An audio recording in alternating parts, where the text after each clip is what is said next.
to get started because, as you can see, we have 4 panelists here. We actually have a 5th one who's on her way, who is stuck in traffic. So, as you know, in Lancaster County, we have some traffic issues here.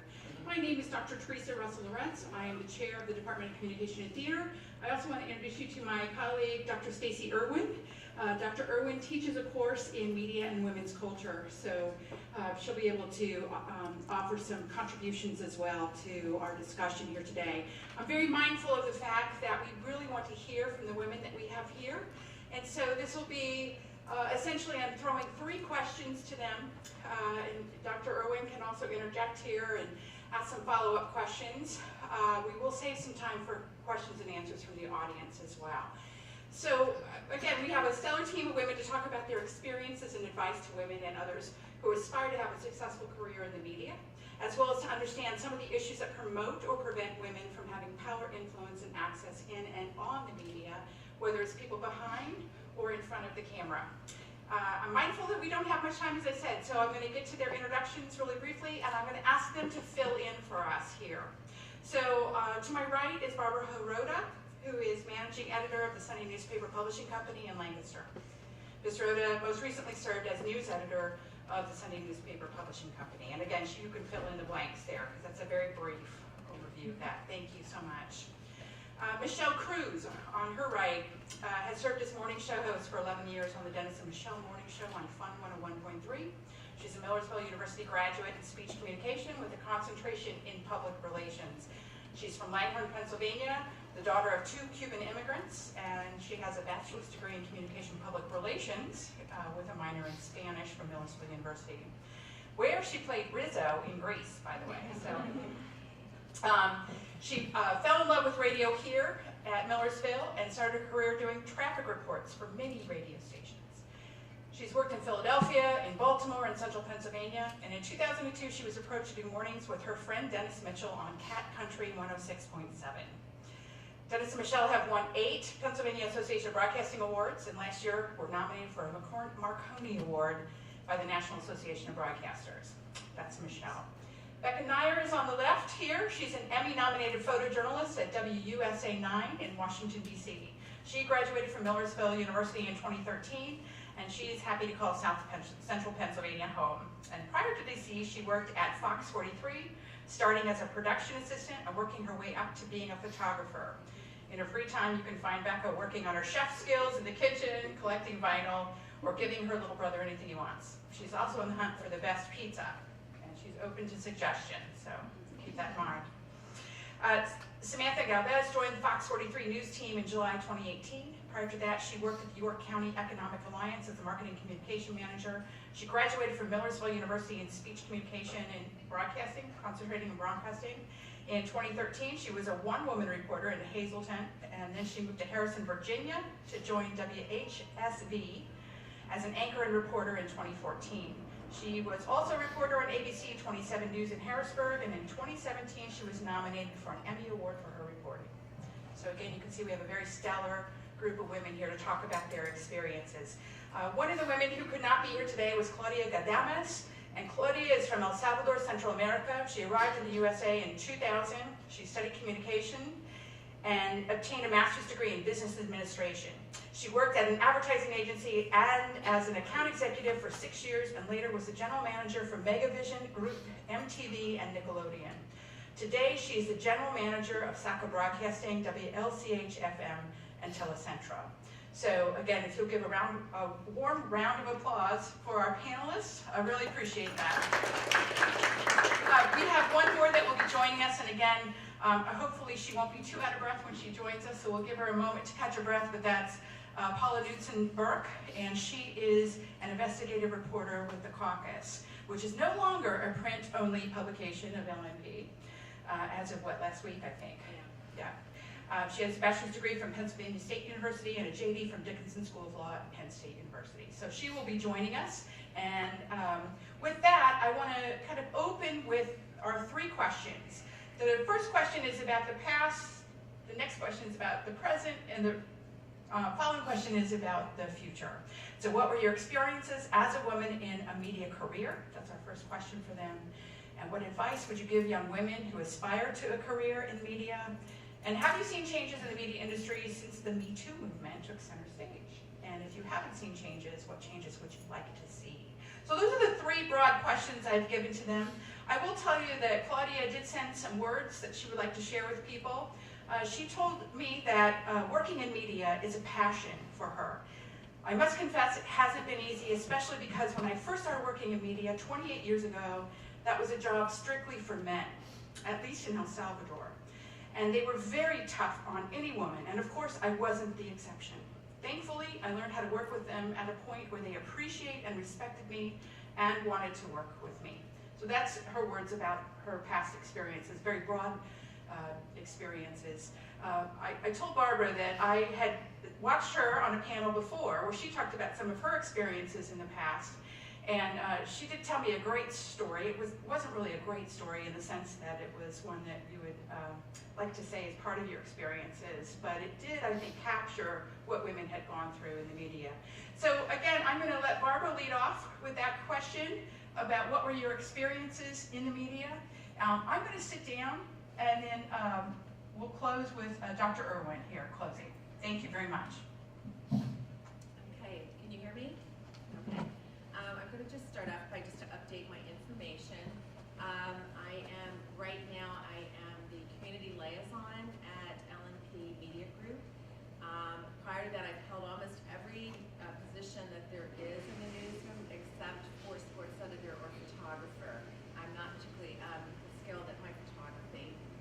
No, I'm not skilled at photography because I'm not honorary. Prior to having this position, which is fairly new, I was the executive editor for LNP and Lancaster Online.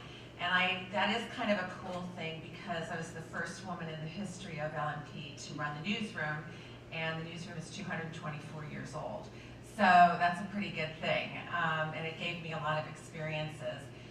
One of the stories I had told, I guess, that you had heard, and I'm not even sure that this is necessarily peculiar to media, but certainly media is a part of what happens in the business world. And as I look at the panel today, obviously I'm the senior person here because I've been doing journalism for 36 years. So one of the stories that I told was that when I was managing editor at the Sunday News, and I was running the whole newsroom, I was running the news side. Most of my staff were men, not all of them, but most of them. And we had an editor in the newsroom who happened to be my boss, who's not there anymore, so, and I won't mention any names, who had some particular ideas about what women's role was in the newsroom, even if they were reporters or editors or photographers. And he had a little bit of a reputation for some of his, I'll call them demeaning asides. And he was not a coffee drinker, but later in his career started drinking coffee, and would often want women in the newsroom to make the coffee for him, and he'd go up to them and have them make the coffee. And on one particularly stressful day when we were balancing a lot of different news stories and we were on deadline, I was on the phone with an irate reader, and he came by and said, he had his mug, can you make the coffee? And I just looked at him and I said, I'm busy, wait till I got off the phone. He came back a second and a third time. And I said, I'm really busy, but I said, I'll tell you what, I said, why don't you meet me at the coffee pot in 5 minutes? So we got to the coffee pot and he was ready with his mug to get the coffee. I said, this is the coffee pot, here's how you plug it in. This is a filter, and here's the coffee. I showed him how to do it. He never asked me to make the coffee again. And it's a kind of humorous, but it's kind of not very humorous because I think on a smaller scale, it's just representative of some of the things that women have had to deal with through the years.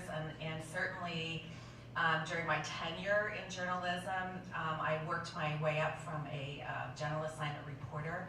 So there were people who saw value in what I was doing and were going to promote me because of what I was able to bring to the journalism landscape and to our particular organization. But there have been many challenges like that over the years, so that's just one illustration. Michelle, tell us your experience. Well, I've been in radio since 1992, and I've had many experiences like Barb just described. The specific ones I'll tell you about were the ones that most impacted me on a personal level, and that was back in 2002. I was doing mornings on a country station with my partner Dennis Mitchell, who's still my radio partner to this day. And we had some success. 2 years into it, I got pregnant. Well, everything was fine. Then I went and had my baby, my daughter who's now 14, and as soon as I got back from maternity leave, within 2 months, I was fired. And my partner was too, and pretty much we were fired because I was held accountable for ratings when I was on a maternity leave. So the year was 2004, and I hope I'm not jumping ahead to the whole Me Too movement, but there was no fight for me. I mean, I went to a lawyer who told me, you have a 55% chance of winning, but do you really want to be in this battle for the next few years, or do you just want to move on with your life? So I just let it go, and even though they fired us, they held us accountable to a non-compete agreement, and we were unable to work in this market for a full year. And Dennis did fight it, paid for himself the legal fees, and he was able to go do mornings somewhere else. I stayed home as a stay-at-home mom for 3 years, and I was so turned off to radio at that point that I just would say I was retired. And I told everybody I was retired, but then I was approached to do mornings where I am now. And, you know, they assured me that they're not like that. It's a family-owned business, and family comes first, and I could pick whatever partner I wanted. So I picked Dennis, and we were reunited. But he was making more money than me, okay? So I had this in the back of my head for the past, for over the next few years, and I thought, this is something I need to address. And finally, a year ago, it had to be the right timing. Like, our ratings had to be in the right place. We had to be successful. I just been thinking about it for a long time, and I felt like everything had to be right for me to approach them to make my claim that we're doing the same exact job, I need equal pay. So much to my surprise, when I did get up the courage to talk to management, they were very open to it, and they agreed that we do the same job, and I was able to get equal pay to him. So I guess those are and everything's fine, and they were great about it. So those are my two biggest stories about being a woman as opposed to a man in radio, but it's a male-dominated field, and that's just the way it is. And you know, it's kind of always been that way, and I don't know that will change. Hello, is this on? Okay, great. Also, I still don't know how to make the coffee at our place. I end up usually asking somebody else, but that's, like you said, a funny but also sad story. So I graduated from Millersville in 2013. Becca and I joked on the way here, we hope you guys think we still look like students, but but since then I've jumped around to 4 different stations. My first job was in Hazleton at a very basic, like I'm talking the most basic cable, like I think it's like you plug your TV into the wall, and that's like one of the 4 stations you get. So I always joke that that's like not even my first real job, but I was there for 5 or 6 months as a one-man band or one-woman band reporter, also used interchangeably as MMJ, and for those who are broadcast students, I had to do 2 packages in a BOSOT a day, which is a lot for someone who was a seasoned reporter.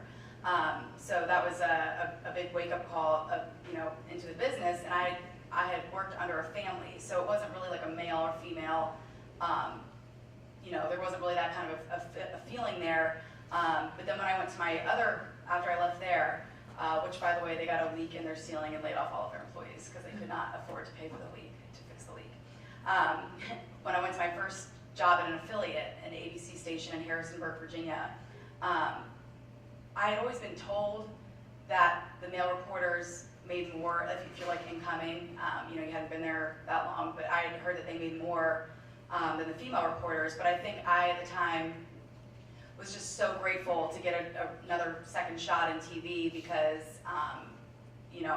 I'd gotten laid off, that I didn't even pay attention to it. I was just like, whatever, I'm here. I'm not going to make a stink about that kind of stuff. And I also didn't really pursue any more answers or questions about it, which, not saying that's right, not saying that's fair, but that's kind of the position I was in. I was just like, Sam, keep your mouth shut because you have a job, which is another issue in and of itself. But, in terms of when I was there and being given opportunities, I have to be honest in that I feel very privileged and that I don't ever feel like I was was denied an opportunity or not given an opportunity for being female. I never have one of these horror stories or anything like that because I feel like I worked really hard and it paid off. Things didn't always happen that were fair in my work journey, but I also don't think that had anything to do with me being a female. I think it just had to do with circumstance and the people I was dealing with. I was there in Harrisonburg, Virginia for 9 months. And then I went to ABC 27 in Harrisburg as a reporter. I was reporting or filling and anchoring at all of them. And then I was there for 2 years as a one-woman band reporter. Never really felt like I wasn't treated a certain way because I am female, but I think I wouldn't put it past the idea that it might have gone over my head because I am kind of, I almost think that I'm a little naive and I'm like, oh, that has nothing to do with me being a female. But, if I were to really dig deep, I do kind of wonder, well, would my boss at the time have said the same thing to me if I had that story idea? But, at the time, like I said, we've been kind of ingrained in this business to know that, it's so hard to get a job that you almost feel like you just have to, shut up. You don't really feel like you have any leg to stand on. So, and especially while I was at ABC 27, I understood that I was very young and very lucky to be in a top 50 market for my age on air. I was the youngest in the business in my entire market out of CBS 43, Channel 8, and 27, that's all of them, yeah. NBC, ABC, CBS, and Fox, I was the youngest reporter on air when I got here, so I knew that I really didn't have a leg to stand on. If somebody wanted to, I don't want to say down talk, but if somebody wanted to say something, maybe it's just because I was the youngest, or maybe because I didn't have as much experience.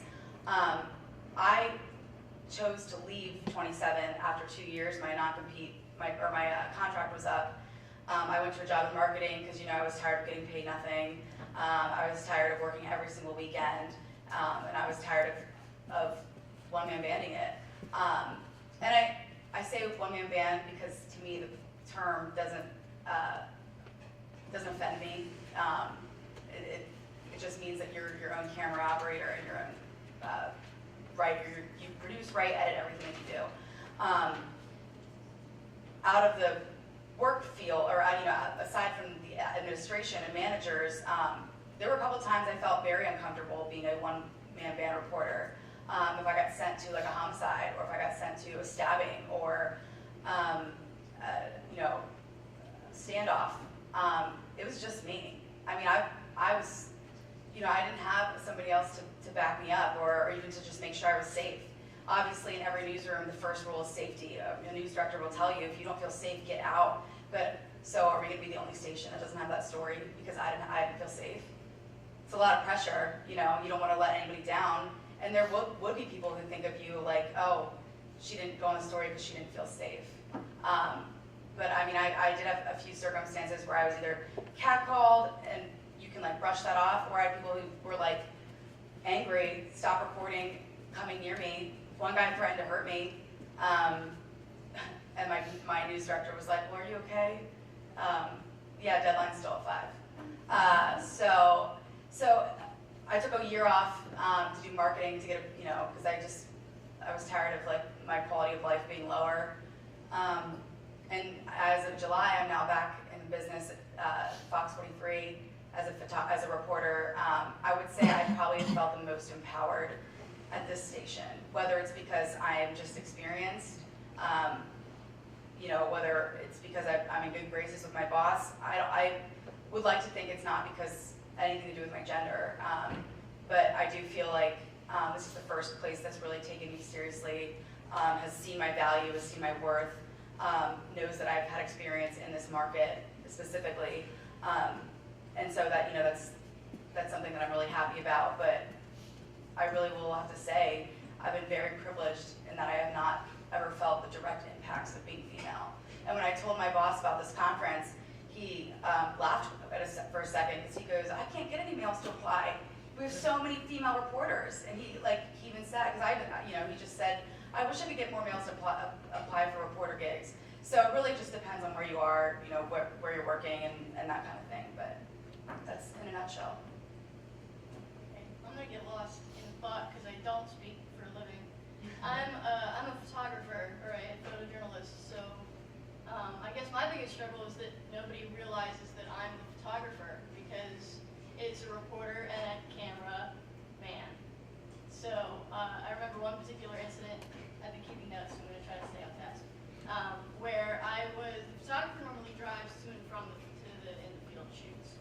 And so I'm sitting in the driver's side, and I've got my reporter in the passenger side, and the person we're going to interview is talking to my reporter over me. And at the end of her conversation, she goes, "Where's your cameraman?" And I sort of went like, "Hi." Like nobody seems to think that I'm the cameraman because I'm a girl. And I know you were saying Kat called Sam, but do you ever get marriage proposals? I would sometimes wear a ring on purpose so people wouldn't talk to me. I think I get proposed to once a month. Not like, honestly, but it's like, "Oh, you're so pretty, will you marry me?" And the guy's like 70 years old. Like, go away. So, I guess, it started as a production assistant. So, which is pretty much a lot of the times your first way into the station. So you're a floor director, you're setting up cameras, you're doing whatever they need you to do. But I wanted to get right on to being a photographer because my internship I shadowed a photographer, and I realized that's what I wanted to do. But it's so difficult to prove that you can shoot as good or better than the boys. So that's the task that I know you and I are on this Facebook page called MM Jane. So it's all multimedia journalists or females, and we all tell each other to shoot better than the boys. So that's what I've got. And one thing I didn't say is just that I've been a reporter for 5 years, and all but 3 months of those 5 years, I was shooting all my own stuff, all of it. If you really want to do this and you want to get your foot in the door, that's something that you have to know how to do it all. And more times than not, like I said, you get those kind of comments. "Well, where's your cameraman?"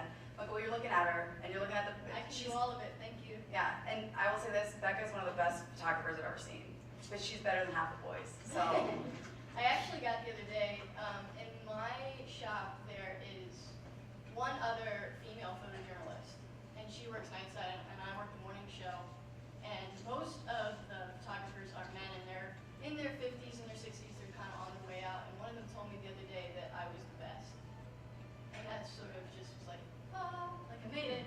Because I feel really privileged to be 26 years old, and I work in Market 7 in the capital of the United States. And I think the only way to get up there is to push and to show that there's nothing weak to me. Another thing I wanted to add was that I don't know if this is a plus or a minus, but my very first week in DC, I was getting a BOSA, and one guy asked me, "Oh, where are you from? Where are you from? Where are you from?" I'm like, "I'm Channel 9. It's like, "I work for so and so. Here's my card. We need more female photojournalists. So if you don't like where you are, we'll hire you." And so I don't know if that's we need more girls to be like, "Oh, I can go anywhere I want because I'm a girl and I'm a photo," or if it's we just need more of you to fill out so that we're not man hippie. Does that make sense?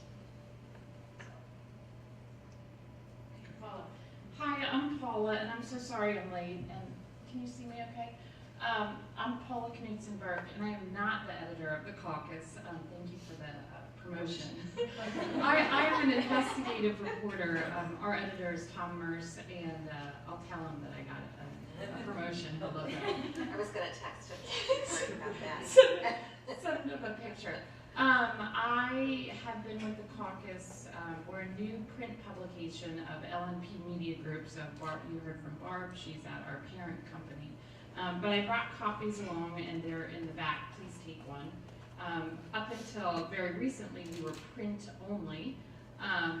We now have an e-edition, but we launched in January of 2017, and we are a watchdog publication. And what that means is we do a lot of long form and investigative work. And I'm also a lawyer, and so I use a lot of my combination of legal background as well as my background in journalism. I went to Penn State University and studied journalism and Spanish back in the day where there was a difference between print and broadcast. And now I am learning to do multimedia stuff. So I try to tweet, but not very good at it. And I think it's a really exciting time to be in the field of journalism. And when I started with the new publication, a lot of people said, "What are you doing? This is crazy."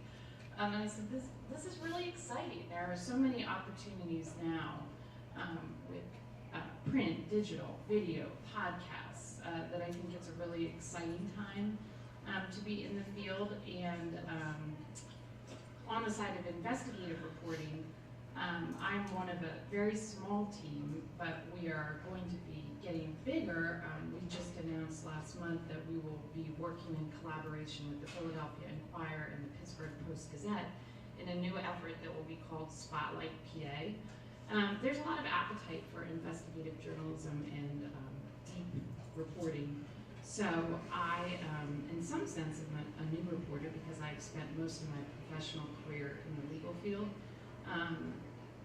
But a lot of the skills I used in the legal field are ones that transfer over to journalism, asking good questions, listening, being persistent, digging for documents. So please take a look at our stuff in the back, and I'm happy to answer questions.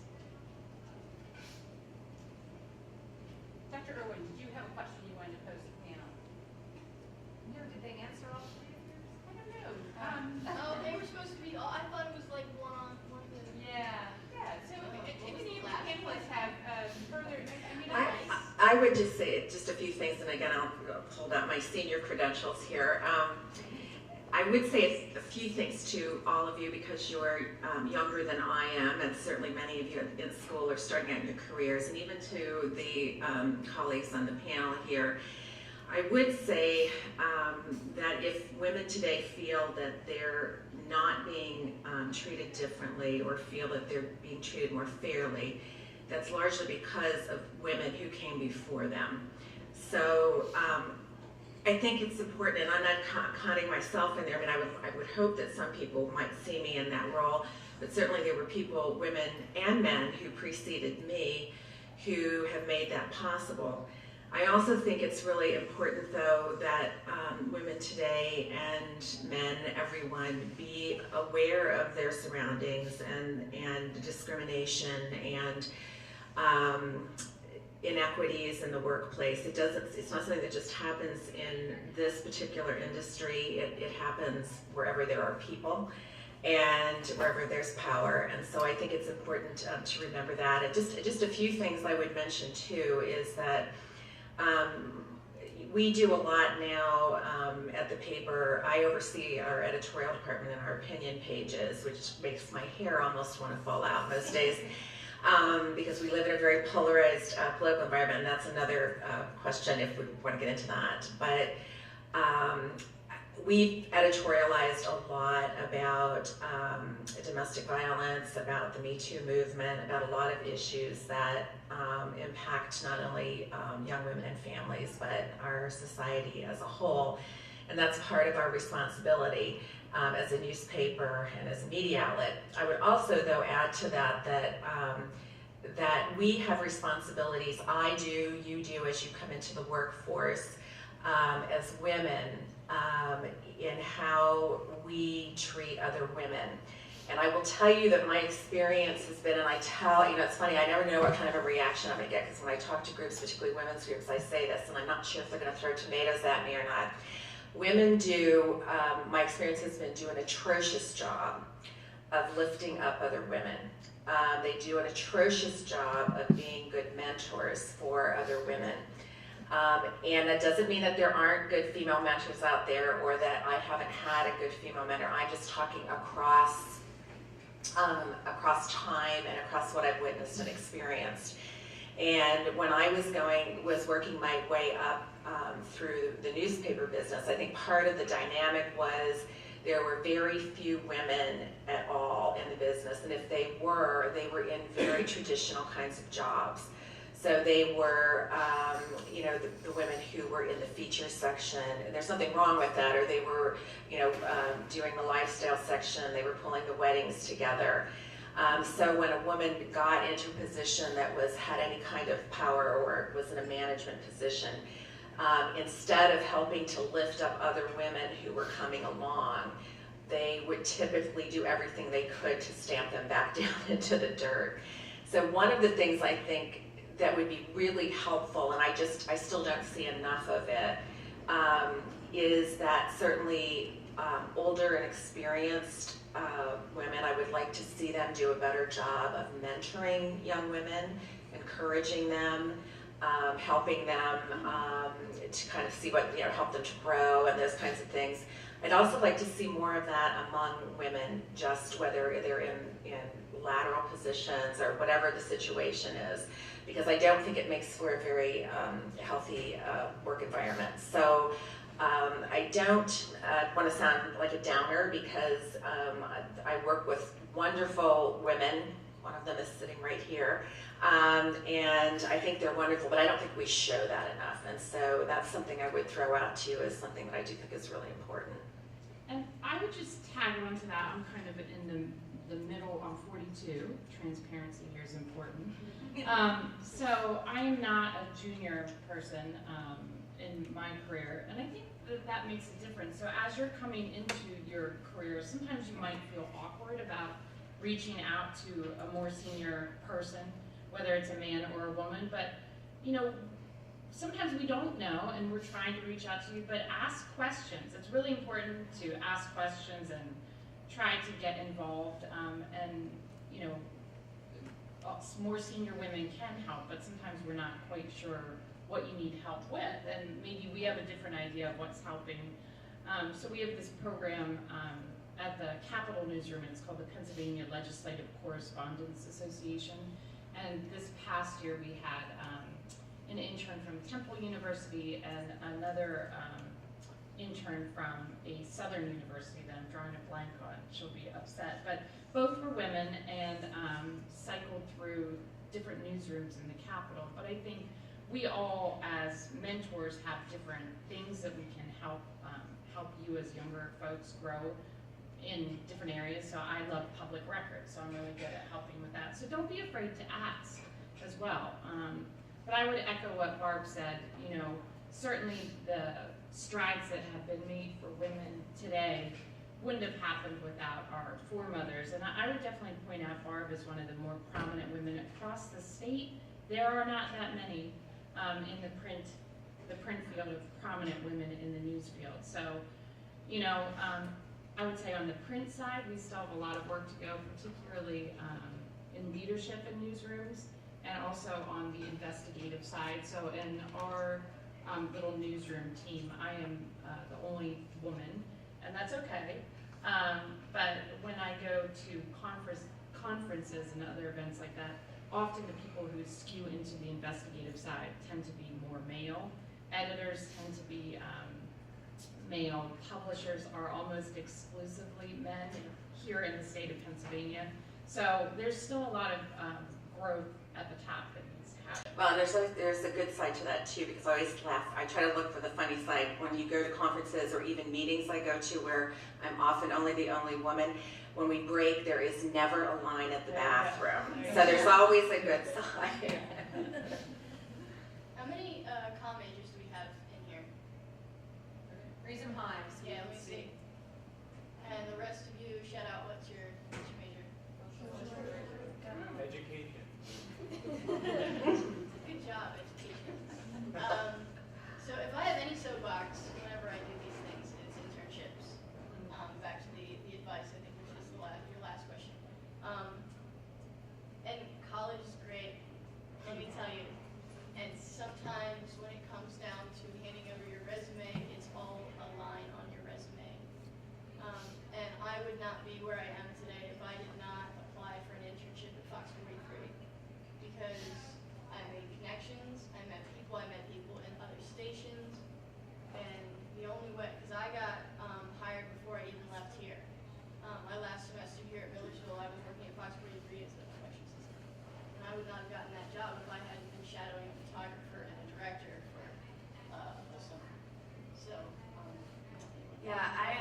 two. I interned at Channel 8 fall of my senior year, and then I interned at ABC 27 spring of my senior year. And I was in MUTV and NBS all 4 years. You know, I wasn't like I had neglected trying to get myself out there beforehand, but you know, we were like pretty much told from the beginning, like, you're never gonna find a job, or it's super hard to find a job. So sort of like really panicking and being like, oh my God, I need to like, you know, I need to get an internship or something. And if I could redo college, I would take things a lot more seriously, only because I would say how do I explain this? When I was at my internships and they said, here's a camera and mic, go. I was like, wait, they taught me a lot of stuff about this.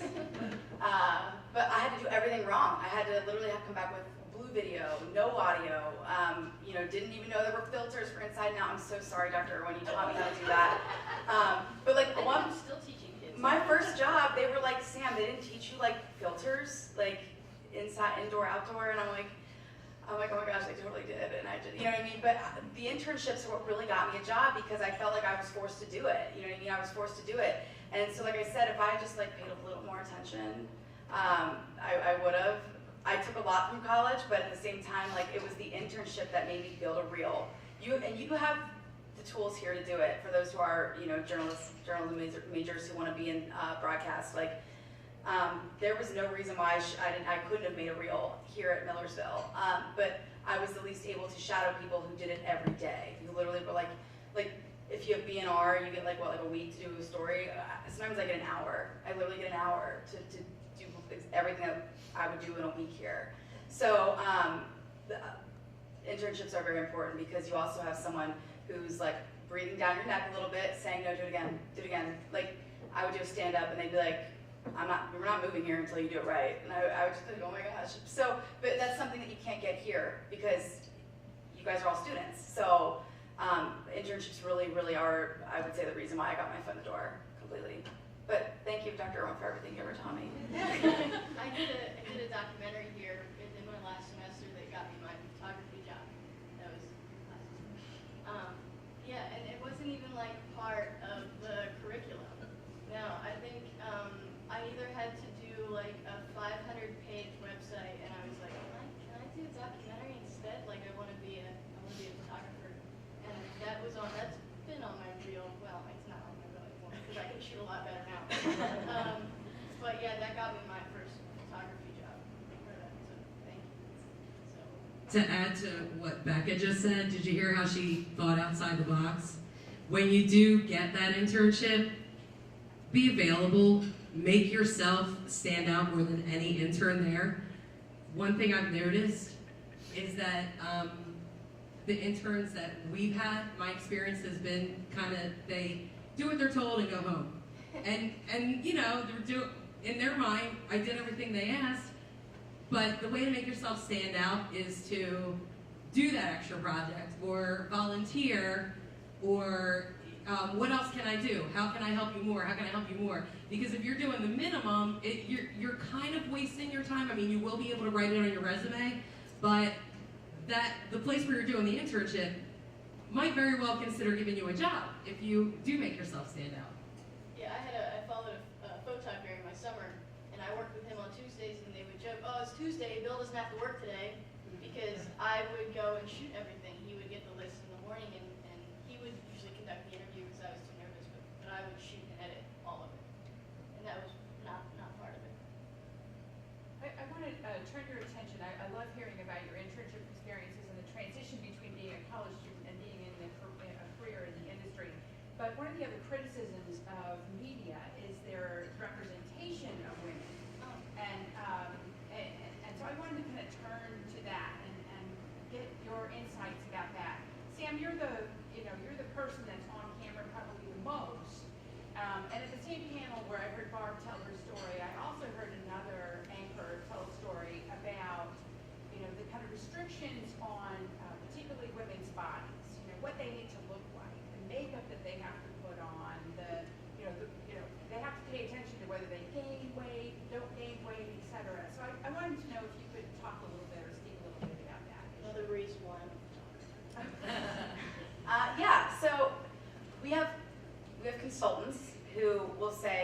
like, don't wear patterns, bright colors stand out, nothing too busy, but they are just consultants. So, do I sometimes wear polka dots? Sure, yeah. But I've never ever been told, like, in a contract or anything like that, you have to be this way or you have to wear these clothes. I think in some regard it is illegal to do that, but if my boss says to me, wear solid colors, I take that seriously because, for whatever reason, whether I agree with it or not, I know that that's kind of an underlying, like, you better do this. Again, I've never felt so threatened or anything like that, to the point of like this, I feel like uncomfortable, but I know that there is definitely a look they want to achieve, which is, clean cut. I've been told that you should have your hair short because it looks less messy on air, which is true. Even, like, I'll go a little bit shorter than this, but when it's windy, like, God help me, when I'm live, let's just hope that the wind's in my favor. If you have long hair, which is totally seen, it's not like it's uncommon, it's usually like you have to have it like styled.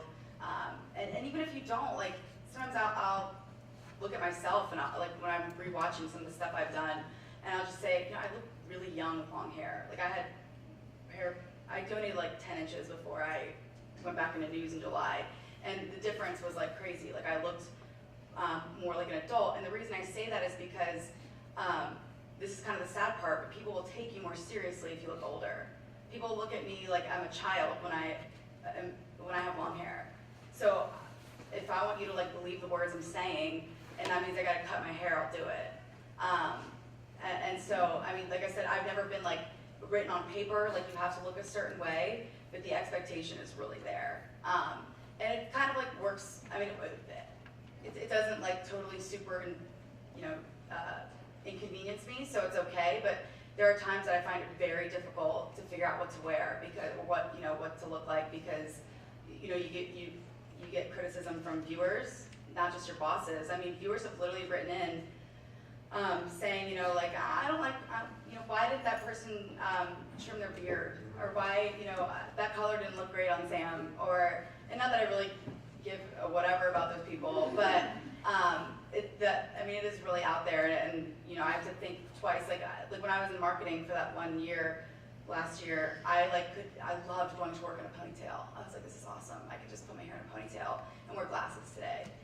I can't really do that now. Even if no one's gonna say anything to me, but I know that I really cannot do that. And then I will just say this: there was the station I left at ABC 27. They were bought out by a new company called Nexstar, and I only overlapped being part of Nexstar for like 2 months. So within the next year, as I'd heard from my former colleagues, they're like, yeah, like, women aren't allowed to wear sleeveless anymore. They're not allowed, men can't wear baseball caps. Photographers have a more laid back look. They're usually wearing jeans and khaki shorts. They're not allowed to wear shorts anymore. Females pretty much like revolted because they were like, are you gonna pay for a whole new wardrobe for me? Because, it's hot. Just like a thicker tank top if you had to have like sleeves. So I was never there when that happened, but I know that that's a very real thing, being told specifically what you can and cannot wear. I don't know if the rest of you have comments. Is this on? Yes, okay.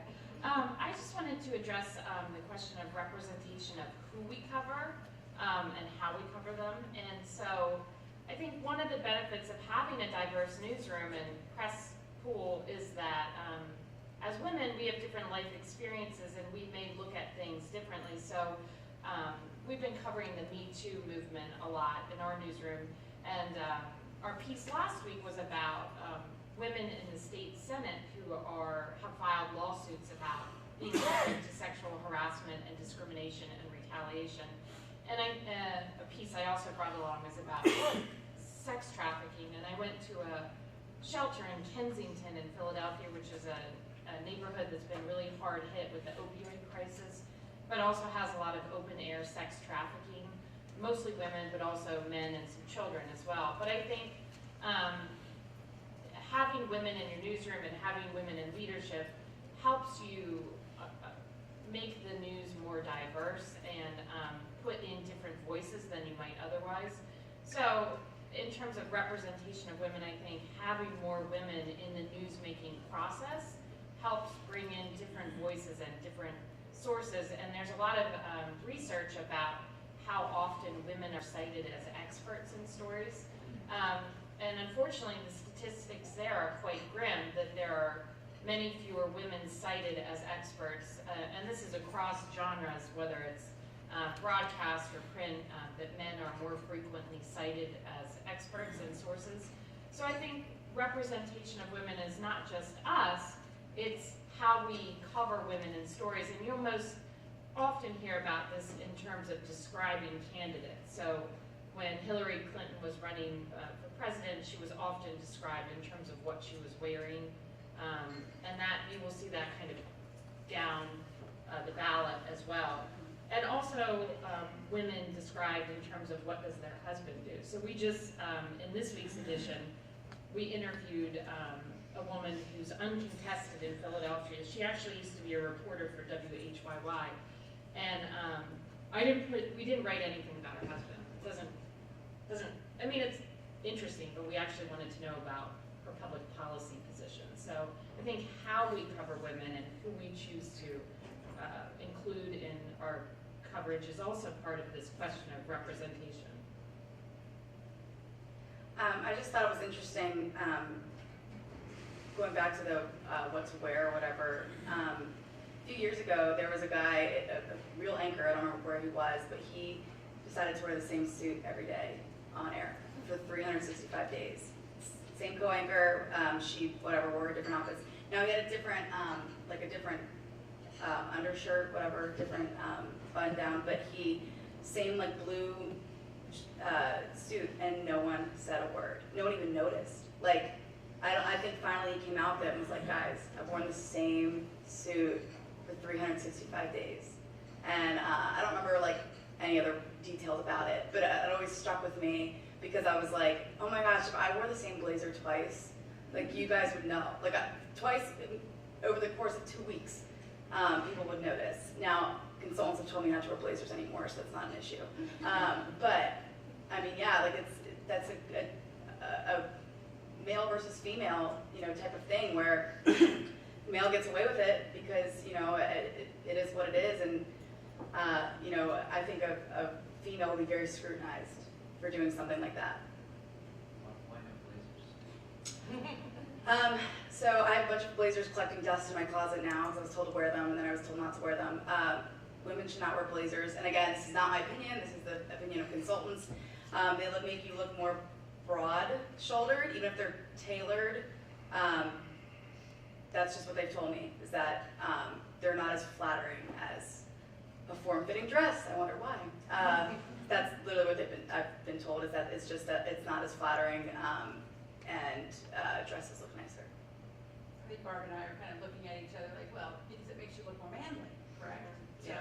And I have blazers that I think look really nice, but I've almost been like kind of brainwashed too. Like now if I wear one, it's because I like didn't realize I was going to be in studio and it's on the back of my chair and I threw it on over whatever I was wearing. And now I'm like kind of like, oh, it doesn't look good anymore on me. Like, but again, I think blazers are fine. I bought a ton of blazers when I first started this business, but I've just been told by consultants not to wear them anymore. Well, and I think historically, going back when I started out, which would have been in the early 80s, we wore a lot of suits and blazers, pants.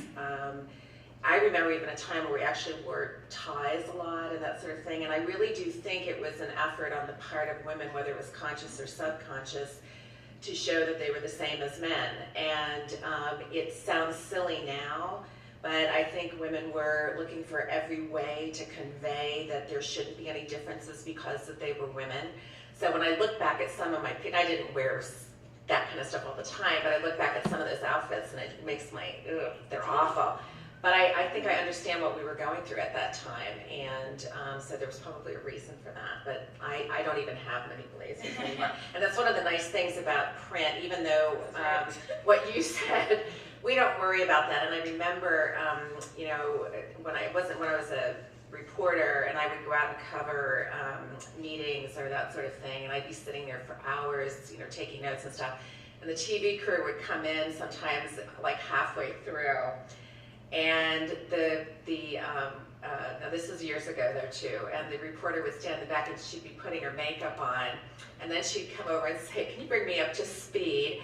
And I always wasn't particularly gracious about that at the time, but my point is, it's a different thing. You're so visual, and so whether you like it, it's just the reality of what she has to do. We're not, although it's hard for us now because we're doing more video and more streaming and that sort of thing, and it's very hard to put people who are print people in front of a camera. We've had people come in, try to consult with them and work with them, and it just doesn't work. So what we've ended up having to do is actually hire, we have our second on-air person who had broadcasting backgrounds that we've brought in to do that kind of thing, because obviously those people are schooled on things that we don't know anything about. It's quite obvious. I really do think that there's a lot more freedom than maybe I'm conveying. You know, whether there's that expectation or not, and there is, you know, to look a certain way, women do whatever the hell they want. Like, I mean, you know, in this day and age, if you don't tell someone that they can't do that. Now, if you're like absurdly looking like a clown, someone would say something. But for the most part, I mean, honestly, like, I think people know not to mess with that. They don't. I mean, you also know to look appropriate, but, you know, they don't really fight you on that kind of stuff because I think of the movement that we're in.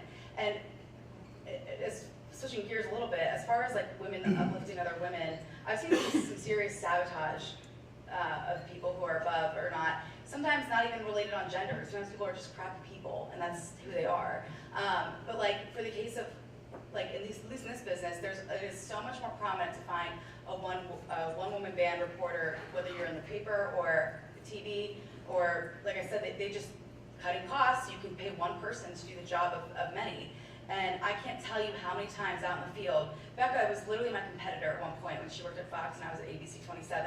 And I was just like not having a good day. Like I just couldn't find parking, it was raining, my gear was getting poured on, and Becca's like, look, you need to talk to that guy, I'll hold your umbrella while you like get your jacket on. Like, I mean, like Becca like lifted me up, you know, she didn't say like, figure it out, you know, and even yeah, like, you know, and it's funny because even today, like whether I see a photog and a reporter pair or they're by themselves, for the most part, not always, but for the most part, I think we're all playing for the same team, meaning like we're there to tell a story. I personally am not huge on ratings. Like I obviously want my station to do well, but I'm never gonna not be a decent person because I want a viewer to watch my story over somebody else's. So I feel like it's been great. Like I feel like I have a lot of examples of people helping me out in the field when I needed a third hand and I didn't have one. And I've always tried to return the favor in that regard because, you know, like for women to really empower themselves, they have to help each other. So. It wasn't always like that either. I remember doing radio in the 90s, and I mean, we would all take pride and try to sabotage each other as far as radio stations went. I mean, we would take off banners, replace them with our banners, and it was just a mess. But now, I'm friends with Liz Bell from More 103, Holly Love on HP 580, Sue on Wink 104, Jen Shade on 105.7 The X. We all have been through it long enough that we're all friends now, and we do compete with one another, but at the same time, we also go to each other. I remember, I was just hired to do this Xfinity endorsement, you know, talk about how great Xfinity is, the X1 remote, you talk into it. So Holly Love from HP 580 was also on the conference call. Everybody had to get on this conference call. You're being told, all right, this is what we need you to say. Also talk about the security and the internet, not just the fun remote. You know, we're on this conference call, radio stations from all up and down the East Coast. And I see all the people that are on there, and I see Holly's on there. So the two of us are texting each other like, what are you going to say? What are you going to say? Are you going to change the commercials every day? Or are you going to leave them there for a couple days? So we do, things have changed. We do help each other. We do lift each other up. And there is a camaraderie in having to go through the same experience as another woman? And a mentor can come out of nowhere. My mentor works in Alaska, and I found her off of, I was a part of this Facebook group called Storytellers, and I had just asked for anybody to put in what they would look for on a photographer reel, and she messaged me personally and said, send me yours. And she ripped my stuff apart like you could not imagine. And she's one of the main reasons I am where I am, because she told me what to do. And I simply had just she found me, and was willing to do whatever I asked. So like, what do I do here? What do I apply for? You know, what do I need? Fix my stuff. Here's something I did 3 weeks ago. Tear it apart. And I'm not gonna tell you where to find your mentor, but they're everywhere. And I would just say in the, changing media landscape and also some of the hostility toward, I'm doing air quotes, the media, I think people across genres have come together. So we've collaborated with anyone from WHP to WITF to ABC to other news outlets. And I think, media outlets across the spectrum are looking to each other to help and collaborate more when there are fewer resources and sometimes an attack on the free press. So I think it's a neat time to be in the media, and especially to be a woman, because there are so many opportunities and changing and new opportunities. So I think this panel has been great because it just shows you how diverse women in the media are and all the different aspects that are out there. Yeah, I know, we do want to have some Q&A, but I'm going to stand up here for a minute in my blazer. Because I saw a colleague wearing one and I thought it looked great. They do look great. I was like, I'm doing it. I'm going back to the blazer. So, I was just reminded that your peers here at Millersville are your networking connections in the future, and the two of them are there's such a connection, and you see connections down the line here. I just feel like you kind of forget when you're here that you're meeting the people that might hire you into your next job. They're the person you sit next to in class.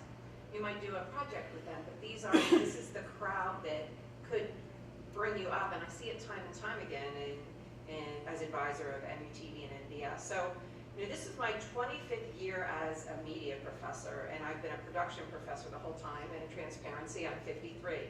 So I started in radio in the late 80s, early 90s, and I was already working professional before I left college, but did a few jobs in radio. Now, I had 2 professors in college in my production program. One was male and one was female. Then I had a working career for a little while, and then I got into a job at Towson University. I was one of 11 faculty members, and I was the only production female. There was another, of my 11 years, there was another film female professor for 4 of the 11 years. She feared she wasn't going to get tenure, and she left. So I worked in a very much, I guess my time as a media professor almost mirrors working female professionals in the industry at that time. And then here at Millersville, it's the same way in the department in the media and broadcasting option. I'm the only female professor. So, and Becca, when a headhunter calls me and says, we're looking for female media professors, I always think, are you trying to fill a quota? So maybe that never ends, that feeling that they want you for some ulterior motive. But I always wanted to tell stories and make sure that the women in my classes are able to tell stories and use the technology, and if they see me schlepping the equipment and working on something, maybe that will inspire them, because we need as many women to be with the cameras and to be the reporters and tell the stories as men. And I think that's going to change the nature of the future of what we hear. So what I'd like to do in our last 15 minutes, I'd like to do a bit of a Q&A. So we don't have microphones, but it would be great if you could just, grab a stand, and we'd love to hear your questions, and we would like to dedicate, this is at the end, don't leave because it's Q&A. This is a really, I know you're thinking it, really important part, so we want to have that opportunity.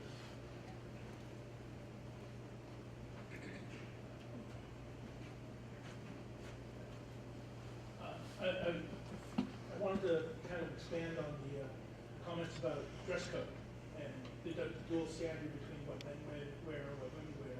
And it's not just you and when you do it in the job, but it's how you cover people instead. Not necessarily you, but how the media cover. During the 2016 election, there was a campaign rally for Hillary Clinton, and Elizabeth Warren showed up, and they were both wearing powder blue pantsuits. And that became a story in the media, despite the fact that throughout that entire period, every single Republican debate, there were 16 men wearing black suits. And nobody ever mentioned that. I did, but in my social media, but I never saw that anywhere in the media. And so it's not just what, the double standard pervades across the entire industry on both sides of the situation.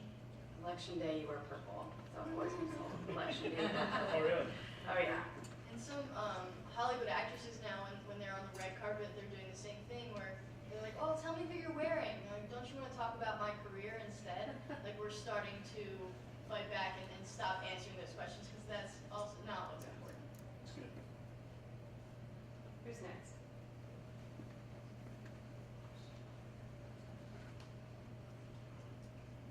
Hi, my name is Alicia Smith. I'm a social work major here at Millersville. I decided to go to college when I was 41 years old, but it's okay. I'm on the dean's list. I'm doing very well. So about 16 weeks ago, I met a man. I live in New York. I met a man. He has a master's degree, and he also has a TV show that he's doing in our town. In our town, the youth are turning to guns and gangs and violence, and they're shooting each other, and we can't get over grieving one before the next one happens, okay? So I came on board with this man about maybe 16, 17 weeks ago, so I'm behind the camera in the studio, and he's in front of the camera. So he interviews people, and his objective, he says every week, is to lift the mind, body, and soul of our people, okay? So I'm behind the camera. Well, that was the case for about 10 weeks. Now it has changed. So now he sees that I show up for work. I'm actually an asset to what he's doing. So now I get people for him to interview. I've actually now been in front of the camera, which I did not want to do that. But I did my very first TV show October 10th. So I produced and directed a TV show. I did everything and made it happen. Okay, so now I'm trying to figure out how I can combine my social work experience. I'll be a senior next semester. How I can combine social work along with the camera, with the media and digital. I really love what I'm doing, and I feel like I'm part of the solution, but the social worker in me wants to not get lost as well. I can speak to that. When I was in your position, by the way, you do not look 41, you look great. But as a 20, That was 6 years ago. oh my gosh, oh my gosh. All right, we're gonna talk about skincare products after this. But when I was 21 and I was a major of public relations, I fell in accidentally into broadcasting, kind of like you did, and I went to my advisor, Dr. Dorman, and he told me, as long as you know how to work the equipment and you know what you're doing, you don't need a degree in it, you're already in the business. So I would say focus on your social work stuff academically and continue with your TV stuff. And as far as merging them, I think that's going to answer itself in your journey. I think you could tell stories. Like, I don't know necessarily, like, I'm sure you have to keep things anonymous and all that kind of stuff, but like, people relate more to stories. They always say when I go to do a story, you're going to want to hear more from the neighbor, not the police. You know what I mean? That they're official people. You have real people who have real stories, who are really impacted, and who people will really listen to. Again, I don't know what struggles you'll find when it comes to like, HIPAA or whatever, and things like that. But if there's a way that you can, that's your platform. You know what I mean? Is to tell that story, tell that person's story, and get the message across that you want, and in a way that you can make it work. And I would just add there are, a lot of nonprofit organizations out there who are employing kind of communications persons to tell stories about their clients. So if you have that dual, kind of ability to talk to people, because social workers are amazing at talking to people and listening to them and, getting them to share. You could be a real asset. I know, for instance, the ACLU has hired a lot of people who kind of go in and do research and then produce, written pieces as well as other pieces, video, audio, things like that. So I think, organizations are starting to latch onto the idea of we need people who are great storytellers who may have diverse work backgrounds, who can really get out there and listen to folks. So I think you have a very bright future, and that's exciting. Thank you very much. Thanks for sharing. Who's next? Yeah, there's a question. You're gonna get that burning in your stomach that says you're next. Okay, next. Yeah, we've got one. Oh, was it? Oh, I thought. Oh, you don't. Okay. Any other questions? I have one more question. I'm sorry, unless Brock, did you have a question? Here you go first. I was just curious about the security component, because I think Paul, you brought that up, and there was just a bomb sent to CNN today, and then to Obama and the Clintons and a couple other offices. So if anyone on the panel can speak to that, to experiences with security issues and being a member of the media. There was a shooting just yesterday or the day before up the street at my competitor at Fox 5 in DC. And we have an armed security guard at the front, and you need your press pass to get into every single door in the building. So that's the way we Is that always been like that? yeah, I mean, as far as since I've worked in DC, we have an armed security guard. I'm going to let Barb address the historical. I'm sorry, I'm not good with microphones like you are. But I can tell you in the past year, my colleague from the Philadelphia Inquirer received a threat that was serious enough that it was communicated to law enforcement. And then that threat trickled down to our newsroom. And somebody said, "Aren't you scared? Aren't you scared?" And of course, I have 2 children. I worry about them probably more than anything, but there are real threats out there, and there are people who are actively hostile to the media. And I think part of the response is being thorough professionals and continuing to do our job and to show our communities that we can expose even ugly things that people don't want to talk about in a thoughtful manner. But the answer certainly can't be being cowed by the threats of those who would do violence. And I can let Barb speak to the newsroom in Lancaster, but I mean, it's a very real threat, and it's something that I think has escalated. And I think it's incumbent on all of us as consumers of the news and community members to de-escalate when we hear violence directed at the media, and to question, what do you mean? If you're upset about my reporting, you can call me, ask me a question. But to castigate the entire media, whatever it is that means, is short-sighted and it's dangerous. So I would definitely encourage you to talk among your friends when you hear that kind of language. It's incendiary. One of the things I would just say is that I used to cover politics, as I mentioned, and I've been an editor, and certainly having threats is nothing new.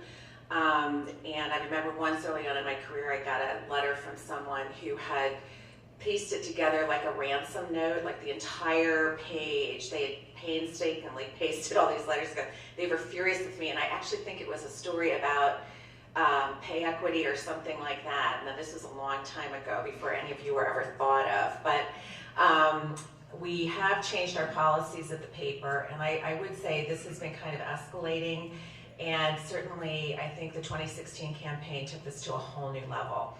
And I've been doing this for a long time, and at that time I was running the newsroom, and I had never had to do this before, but when we would send particularly political reporters out to our news, to candidate rallies, particularly Trump rallies, we would have to tell them for the first time, be careful.